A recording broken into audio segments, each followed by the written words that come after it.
Okay, hi everyone, I'm Reagan, I'm the second negative speaker. I wanted to address what the affirmative was talking about, how they're focusing mostly on the initial switch to daylight savings time. So according to David Perot, he's an author and advocate for DST. He says there's a big difference between the effects of the 1 hour change from standard time to daylight saving time. Those effects take place over a day, maybe up to 3 days, versus daylight savings time itself, which lasts 8 months. So the point is that although you may experience some inconvenience in the initial switch, the benefits last well through the year, which I think is more worth it. As far as accidents and accident rates increasing due to sleep deprivation seems to be the only cause of these accidents. And in my opinion, daylight savings has been around since the early 1900s, so there's no real surprise when it's coming each year. And arguably people with this knowledge can prepare in advance by adjusting their sleep schedule to accommodate adequate rest with the change.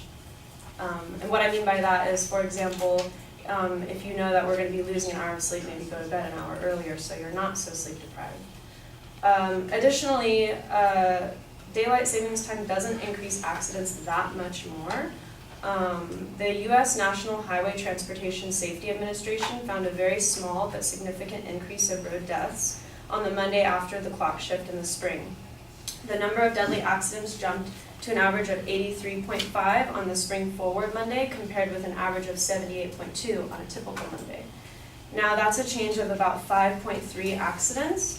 On an average day in the U.S., there are about 15,913 accidents, according to Brennan Law Firm, resulting in fatality or injury.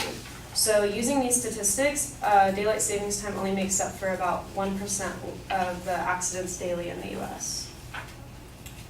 And aside from sleep deprivation, referring to health in general, heart attacks were found to decrease around the time of the autumn clock change.